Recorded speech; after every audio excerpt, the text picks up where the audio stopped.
Welcome, and thank you for joining us for this episode of the Health Essentials Podcast. My name is John Horton, and I'm your host. Today, we're talking to registered dietitian Anna Taylor about how to incorporate healthy fats into your diet. And yes, you did hear that right. The topic is on healthy fats. They do exist in the food world, and they're essential for your body to function. The key, though, is knowing where to find fats that fall in the healthy category. Luckily, we've got an expert dietary guide to lead the way. Anna, thanks so much for joining us today. Thanks for having me, John. Great. Let's start by just having you tell us a little bit about your work here at Cleveland Clinic, kind of what's your main focus area, and who are the patients that you typically work with? So I've been an outpatient dietitian at the Cleveland Clinic for about 10 years now.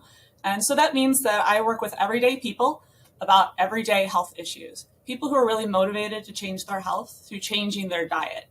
Most of the people I talk to are motivated to work on improving their cholesterol levels and heart health, their blood pressure, their blood sugar control, or losing weight, or oftentimes a combination of these.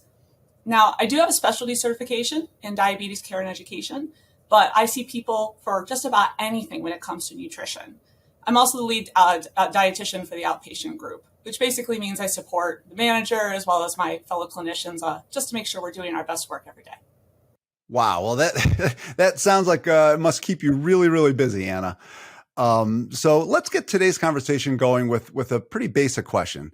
And basically, why do people hear the word fats and immediately consider it a 4-letter word?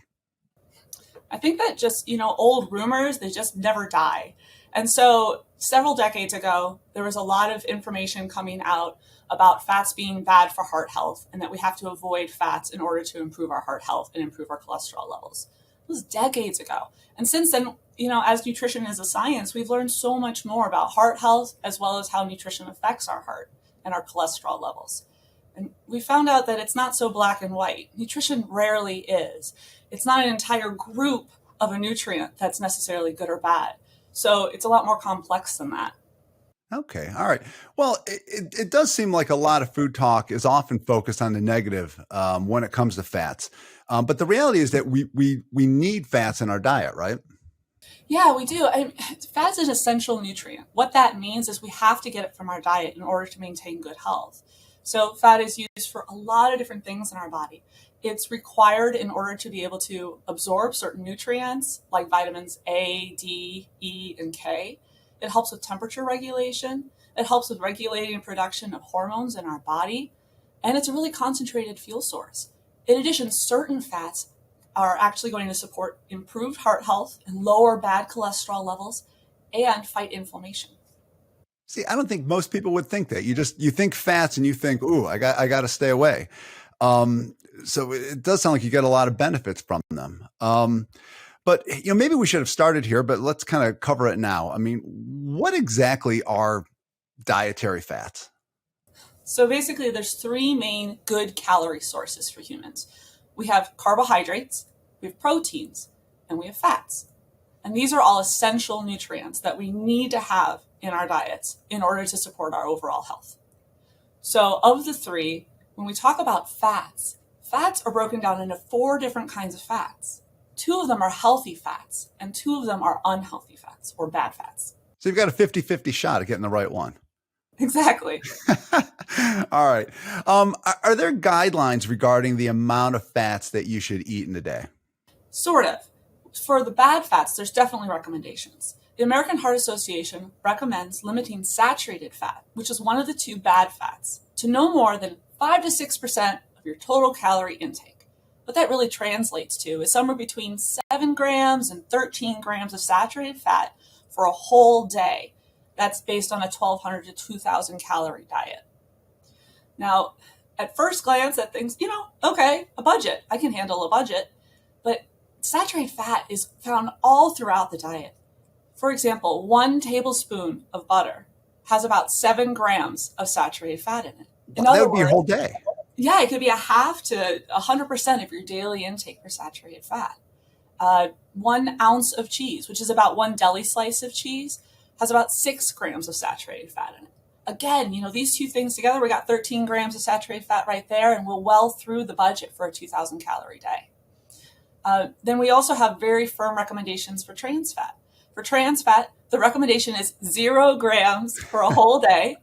And that used to be kind of hard because trans fats were found in a lot of processed foods. But the FDA has now banned trans fats from the American diet. And so in the US, it's actually quite difficult to find added trans fats in foods. All right. Well, let's talk to. I'm a positive guy, so let's start on the good side of the ledger. So, if I'm understanding right, there are two types of unsaturated fats: monounsaturated and polyunsaturated fats, and those are the good ones that are healthier. How are those beneficial to you? Yeah, so there's two different kinds of healthy fats, just like you said, the mono and polyunsaturated fats. And they're really great for you. So they do different things. They're both supportive of health, and they're both should be included in the diet. There's not very specific recommendations about just how much to include in the diet, but in general, we usually hope that fat is around 30% of your total calories. So most of your fat should be coming from these healthy fats. Monounsaturated fats help support good cholesterol levels and good HDL levels. And many of them are anti-inflammatory fats. So anti-inflammatory means that these particular fats help fight chronic inflammation in your body, which is a big deal since we now know that inflammation seems to be at the root cause of a lot of chronic conditions like diabetes and cancers, and absolutely with heart health. And then meanwhile, the polyunsaturated fats, there's two different kinds of polyunsaturated fats. We have the omega-6s and then the omega-3s. I think most people have heard a little bit about omega-3s. Omega-3s are fantastic fats. They're incredibly anti-inflammatory. And so they support healthy cholesterol levels, but also triglyceride levels, and they fight inflammation in the body. All right. Well, Anna, I want to take you to the grocery store with me, but since I'm guessing you're too busy to do that, when I go, what items on the shelf should I be grabbing in order to get these good unsaturated fats? Maybe we can start with the monounsaturated. Sure. So the monounsaturated fats are found in a variety of nuts, especially things like almonds, pistachios, and then peanuts and peanut butter, avocados, olives, and then, of course, extra virgin olive oil. Oh, you got to have your EVOO. So that's key to everything. What about the polyunsaturated? The polyunsaturated fats, again, there's two different kinds of polyunsaturated fats. The omega-6s, which Americans, honestly, we get a little too much of those. Those are found in safflower oil and corn oil and soy oil and sunflower oil. So they're found in all sorts of foods. But the omega-3s, which Americans do not get enough of, those are found primarily in an animal source, which is fatty fish. Overall, usually good fats come from plant sources, but this is the exception. So the omega-3s are mostly found in fatty fish, which would be like wild-caught salmon, tuna, herring, sardines, and then a couple plant sources, ground or milled flaxseed, chia seeds, and walnuts are great sources. Wow. So, I mean, it sounds like it would be possible to just mix these healthy fats into your diet just all day with every meal. What would be some ideas for breakfast if you were going to throw out some things that, hey, eat this and you'll get a good dose of these healthy fats? Of course, my generation loves some good avocado whole grain toast. So I am a big fan. And I might do a little scrambled egg white on top of there with a tomato. Sounds great to me. But if you want something a little bit more traditional, you can just do whole grain toast with peanut butter, which is another great monounsaturated fat. Maybe at lunch, you do something like some salmon or tuna on that bed of field greens, and you include lots of fruits and vegetables in that meal as well. And then maybe at a snack, you grab a handful of walnuts. At dinner, you can make sure you drizzle some virgin olive oil on your vegetables as you're roasting them. Maybe for a dessert, you put some chia seeds or some ground flax in your yogurt. Wow. Well, it sounds like it'll keep you full for the day. You're definitely not going to be short of things to eat. That's one of the exciting things about these fats. So these fats are really concentrated sources of calories. A little bit goes a long way and helps you stay full for a long period of time. Well, let me ask you, so you just brought up saying a little bit. Are there limits to what you should put on with eating these, these good fats? Or, can you they're so good, dig in and have as much as you want? And it does depend on your goals. So if, for example, you're interested in improving your heart health, and also losing weight, what we really recommend is replacing the bad or unhealthy fats with healthy fats. But you'd still need to limit your portions for those healthy fats because they are a concentrated source of calories. 1 gram of fat has about 9 calories. 1 gram of protein or carbs only has about 4 calories. So fats are very concentrated calorie sources. So for that reason, you do need to limit your portions. However, if you are looking to improve your heart health and you're trying to gain weight or maintain weight, or maybe you're also trying to take care of your kids who are trying to grow currently and need a surplus or excess calorie source, then this is a great way to bump up calories for someone. Okay. All right, great. Now let's go to the other side of the ledger here and let's talk about the saturated fats. I mean, the bad fats. What do those do to your body? Yeah, so just like trans fats, saturated fats can also increase your bad LDL cholesterol levels. And just like trans fats, your saturated fats can also really cause a lot of inflammation in your body. The other thing about saturated fats, though, saturated fats will also increase your total cholesterol levels and increase your total triglyceride levels. So saturated fats are definitely a problem, and we eat way too many of them. Our body makes all of the cholesterol it needs. We don't need to make more cholesterol in the body from eating certain foods. Anna, that's some great information, but if you could break down for us a little bit kind of the good cholesterol, bad cholesterol, and just kind of what each of them are, because sometimes I think people don't have a firm grasp of how that all fits together. Yeah, I think when our providers, ask us to get lab work done and we see this lipid panel, there's all these different numbers. It can be difficult to really know what we're looking at. So there's a couple different specific numbers that are found in what's called a lipid panel, which is your cholesterol draw. And so one of the first numbers that you're going to see is a total cholesterol number. This is not a direct math equation, but it is sort of a combination of the different kinds of cholesterol found in the body. Then we also have an LDL cholesterol level. So that LDL cholesterol is your bad cholesterol. That's the one that we really want to keep as low as possible in order to keep our hearts healthy and our bodies safe. Then we have our HDL cholesterol. HDL cholesterol is good cholesterol. So sometimes people call it LDL is lousy cholesterol, HDL is happy cholesterol. So we have our lousy and our happy cholesterol. And we want our HDL cholesterol to be high. High is good. It helps protect our hearts. And then we have something called triglycerides. Triglycerides aren't exactly a kind of cholesterol. They're a type of fat found in our body. So triglycerides we also want to be low in order to keep our bodies and our hearts healthy. Okay. So with the saturated fats, it sounds like you're getting a lot of that lousy cholesterol. You're getting a lot of that. So I think this list is going to really upset a lot of people. But when you look through your refrigerator and your pantry, where are you going to find this bad cholesterol? And I'm guessing it's a lot of favorite items. So let us know. Even I don't like this list, John. So overall, usually, rule of thumb is that good fats are mostly found in plant foods and bad fats are mostly found in animal foods. Not everything lines up perfectly. Like I said earlier, for example, fatty fish is from an animal and it's a healthy fat.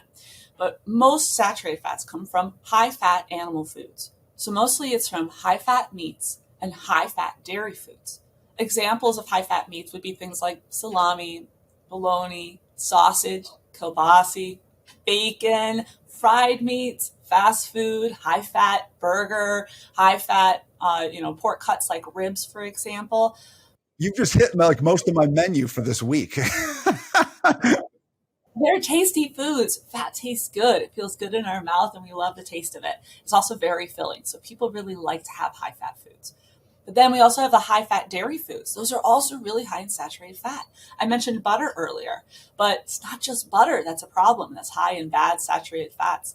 It's also anything made with whole milk. So whether it's whole milk or whole yogurt, whole fat yogurt, sour cream, cream cheese, any kinds of those creamy dressings like ranch style dressings, those are typically going to be quite high in saturated fat as well. I don't even want to say it, but even ice cream, anything made with high fat ingredients like baked goods, cakes, cookies, pies, We know they taste good, but that's one of the reasons why it's important to really limit how much of these foods that we eat on a regular basis, because they're high in saturated fat. Well, and that's what's going to lead me into my next question, because we don't want people to be, depressed hearing this. So I assume it's not that you have to like never eat these foods that have saturated fats, but it's more of you need to limit how much you're having. Yeah, there's really two specific recommendations that are coming in here. The first one is to replace some of the bad fats in your diet, the saturated fats, with the good healthy fats, the monounsaturated fats and the omega-3 polyunsaturated fats especially. So replacing bad fats with good fats. And then the second thing is, you need to, even if you have lots of good healthy fats, you cannot balance out a diet that's high in saturated fat. So you still want to limit saturated fats as well. So if you want to have your burger, maybe one day a week, because we need our burgers. So I mean, would that be okay, or you just kind of have it like a day where okay, I'm going to treat myself and I'll have this? Yeah, I think that there's two ways to really think about this. The first one is you want to make sure that you do get to enjoy food and you don't have an all or nothing approach where you think of it as, oh, I'm being good today or I'm being bad at this meal or this day. First of all, your body doesn't know you're on vacation.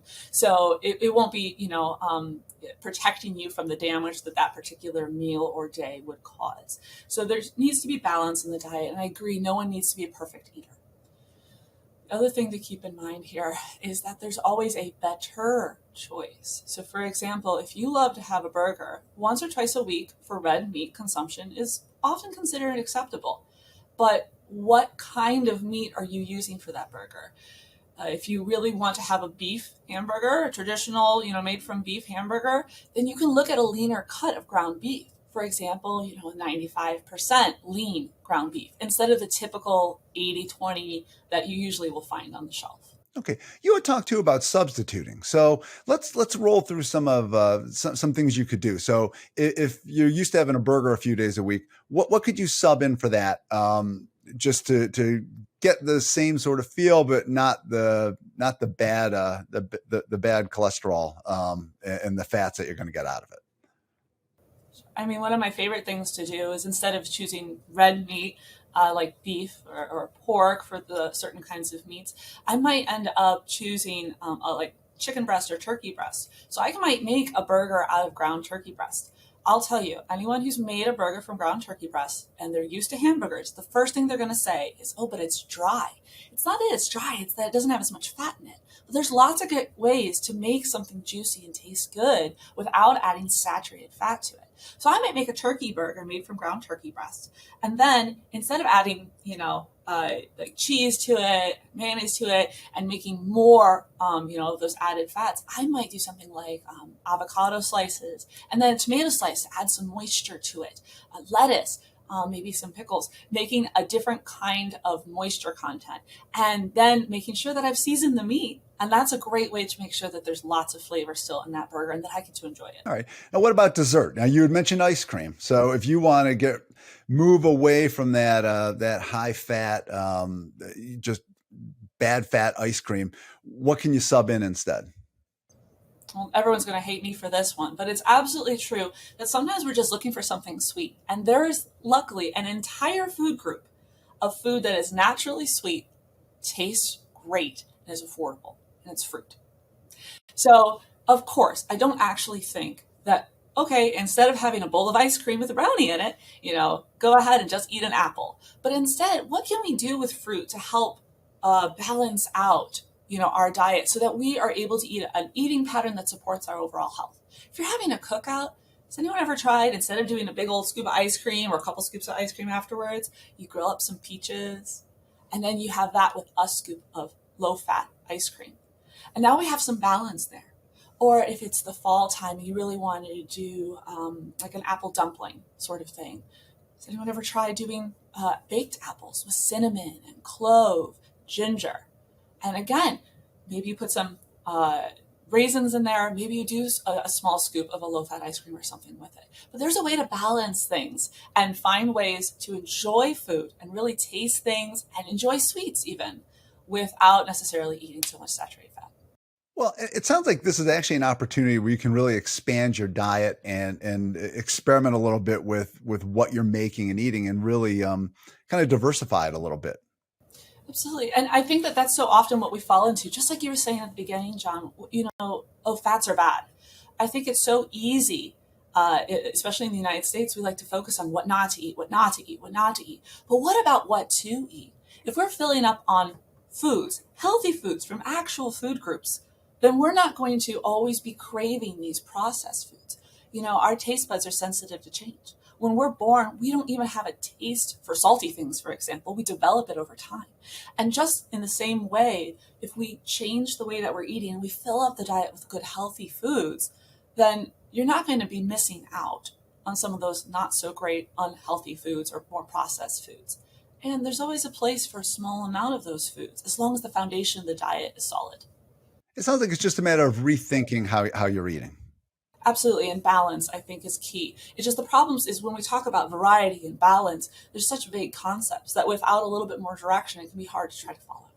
Well, funny you should bring up direction, because the next thing we're going to talk about are diets and eating plans. So if you're looking to bring kind of the healthiest fats to your table, what are some diets that you can look at that are kind of established, and you could kind of get a whole eating plan out of it? So it's a funny thing when we talk about diets. I think everyone always thinks short term, but really we're talking about eating patterns that you could put up with for the rest of your life, that you could enjoy for the rest of your life. And over again, the thing that is always time tested and really proven to be a great eating pattern, eating style, is the Mediterranean diet. It has many aspects that are heart healthy, that are anti-inflammatory, and support overall nutrition because every food group is represented. Roll through some of the things that are in the Mediterranean diet. What are the main foods that are in there? What's it kind of based on? Mediterranean diet is based on the more traditional way that people around the Mediterranean era used to eat. Now that's starting to change over time, but we're talking about the traditional eating pattern. So the nice thing about Mediterranean, all 6 food groups are represented. We have fruits, vegetables, great starches that are primarily whole grain starches and starchy vegetables. We have lean protein sources. That's going to be things like beans and, making sure that we're getting some lean chicken. We're getting some fish, some seafood. Remember, some of that fish is rich in omega-3s. And then, of course, we're going to have some low-fat or fat-free dairy in there and some healthy fats, mostly those plant fats. Okay. Any other diets that you could recommend that might be worth trying if you want to kind of have a diet that's really based on healthy fats? When it comes to heart health, Mediterranean keeps winning and winning and winning. Every time we have a standoff, Mediterranean seems to continue to win. So it is true that there are similar eating patterns to Mediterranean, but sometimes they're misinterpreted or miscommunicated by certain books or videos. For example, if you just do a quick web search of something like anti-inflammatory diet, technically an anti-inflammatory diet is great. But if you search that, people are going to end up making recommendations that don't align with what really is an anti-inflammatory diet. A pesco-vegetarian diet can be great. If you do a quick search, you might not come up with the right kinds of recommendations. But Mediterranean is one of those time-tested eating styles that typically, if you're reading up on it, getting recipe books about it, if you're listening to videos about it, it's going to be described pretty consistently. Well, and I think one of the things you mentioned earlier, which I think is key, is that the Mediterranean diet is not just we're going to do this for 2 weeks to try to drop a size. It is a kind of more of a lifelong eating plan. Yeah, and one of the exciting things about Mediterranean is it's not just good for your heart.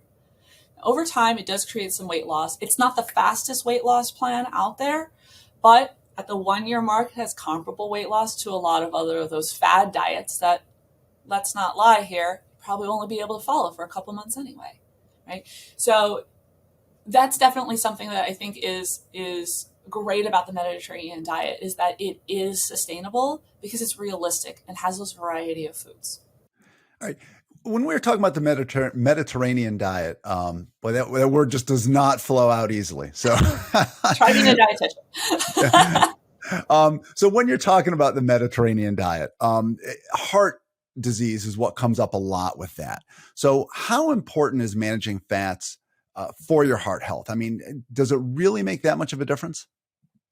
Absolutely, it does. So when we talk about heart health, there's only so many things that we can control. We can't go back and choose our parents for a different genetic predisposition, but we can change our lifestyle to support our healthiest potential. And by changing our lifestyle, that means two main things. We have our nutrition and our dietary choices, our food choices that we make every day, and our activity level.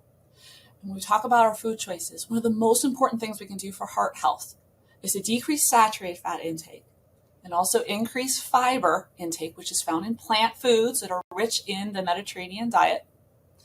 And then also making sure that we are at a healthy weight and we're exercising regularly. And of course, as ever, not smoking. Definitely. That's always good advice. And you brought up exercise, and I just want to make sure we kind of touch on this.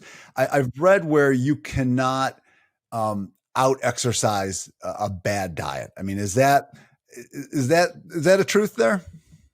Yeah. So the specific phrase that I love the most is you can't outrun the fork. And it's absolutely true. So it all comes down to what someone's goal is, but the vast majority of Americans struggle with excess weight. And so when it comes to trying to lose weight, making the right food choices is going to be 75 to 80% of the battle. If someone only changes what they eat, they're not going to see significant weight loss, especially not for women. That's what the research supports over and over again. Exercise by itself, without any dietary changes, will still improve your heart health. It will still improve your risk for diabetes or your blood sugar control. It will still improve your blood pressure. By itself, it is a powerful thing. But is it going to change your weight very much? And the answer is no. Exercise alone can help prevent weight gain or regain, but it's not going to help very much with weight loss. And we know that having a healthy weight is so important for heart health. So yeah, we have to look at the entire equation in order to balance things out. All right. Well, as long as we're talking about still staying lean, if you eat healthy fats, I mean, will that help keep you trim in the size that you want? So eating healthy fats in small amounts will help you stay fuller for a longer period of time. And that can mean decreased snacking between meals. For example, I meet so many people who just eat a banana at breakfast at 7 a.m. and they expect that to carry them until 12. And then they wonder why they're reaching for donuts mid-morning, right? Eating a little bit of healthy fat, a little bit of protein, and a fiber-rich carbohydrate at most of your meals is going to help you get from one meal to the next without having lots of hunger that leaves you not just to have a snack, but maybe not to have a healthy snack. And it sounds like when you're pulling those snacks, you should look for then those more of those healthy fats or fruits, and that will help kind of fill you up a little bit and carry you to the next meal. I recommend at snacks to do a similar pattern as what I recommend at meals. At a snack, I recommend a fiber-rich carbohydrate and pairing that with either a healthy fat and or a lean protein. So for example, having just an apple is probably not enough of a snack for most people who are more active or are trying to go more than a couple hours between meals. You might do an apple with a tablespoon of peanut butter, which might be a better option, or a handful of almonds. Some people might say, oh, I'm just going to eat carrot sticks for my snack in the afternoon. And what's going to end up happening is once they get home, they're going to reach for the bag of chips. So instead, what about carrots with hummus? So that you have some additional healthy fats made from tahini, which is a sesame seed, as well as your fiber from your carrots. And that's going to keep you fuller for a longer period of time, carrying you from point A to point B. All right. And when we're talking about weight gain too, or just weight in general, if you have a diet that's heavy in the unhealthy fats, I take it that's going to show? It's not just that saturated fats are rough on our heart. They're also really rough on our weight. And mostly that's because Americans, we eat so many of them. We have a diet that's full of high-fat animal products. And there's another source for saturated fat that's in a lot of foods. There's one main plant source for saturated fat, and that's the tropical oils, palm oil and coconut oil. So neither of those oils are good for our cholesterol levels, and it's not good for our heart health. But because there's so many of these sorts of unhealthy fats in our diet, it ends up being a huge excess calorie source, and that contributes to weight gain over time. For example, a tablespoon of butter a day, 100 calories a day, is 10 pounds of weight gain in a year if it's eaten in excess of your needs. So it adds up very quickly. And now it's not just 1 year. People are doing this every year. Or maybe it's, the coffee creamer they're using, or maybe it's the ranch dressing on their salad. It all adds up. And so, yeah, our intake of saturated fat is definitely a big problem in our society. Yeah. Now, you had mentioned coconut oil there. I always think that's one of those things that most people, you hear coconut and you go, that's got to be healthy. It's got to be good for me. So is coconut oil bad? Yeah, for most people, it's not a good idea. The problem with coconut oil is that it got a really, really good reputation very quickly through marketing. And unfortunately, it's never backed up by the facts that research shows us. So coconut oil is not a good idea. It's not a good food to be including regularly. The exception for that is every once in a while, I'll have a patient come in who is eating a whole food plant-based diet. They don't eat any processed foods. They're not eating any meat. They're not eating any dairy. And for that reason, they have a little bit of room in their budget for saturated fat. So if they occasionally want to use a food that has saturated fat, they have to turn to a plant oil like a coconut oil. Other than that, I really don't recommend to have that on a regular basis for most people. It'd just be an occasional treat, just like the ice cream I mentioned earlier. Okay. And is some of that, like when you look at coconut oil or coconut butter, I know when you see it, it looks, it stays solid. Is that kind of one of those things that you should look at and go, man, this is not something that's probably going to do well when it gets in my body? Yeah, it's another little rule of thumb that works pretty well when trying to distinguish between saturated fat and the bad fat and the good fats, the unsaturated fats. So, saturated fats are solid at room temperature, typically. Okay. All right. But we have covered just a ton of ground here. There's a lot to chew on, I guess, to throw that out. Is there anything that we haven't covered that's important for people to know regarding fats in their diet and how they can just eat healthier? I think the thing that's really important to remember is that it's not just about the fats in your diet. We want to think about the entire foundation of the diet. You don't want to hyperfixate on just one aspect of your diet. Oh, it's only about saturated fat. I don't need to focus on anything else today. Instead, I want you to make sure that you're really focusing on including fruits, vegetables, whole grains, that you're eating lean proteins, that you're including, sure, some healthy fats, that you're choosing low fat or fat-free dairy, and then you're drinking lots of water. You're avoiding sugary drinks. You're getting regular exercise. I know it's a tall order, but instead of thinking about it all or nothing, focus on just little choices that you can make every day. Every meal is an opportunity to make some good choices, and every day is an opportunity to be active. And that looks different for different people. Start with wherever you are and keep moving forward. You've got this. Awesome. Anna, thank you so much for being with us today and speaking with us on this helpful topic. You've given just some incredible information. I'm so glad you had me. It's been such a pleasure, John. Thank you. If you'd like to learn more about working with a registered dietitian for your health, visit clevelandclinic.org/nutrition therapy or call 216-444-7000. Thanks for being with us today. Bye-bye.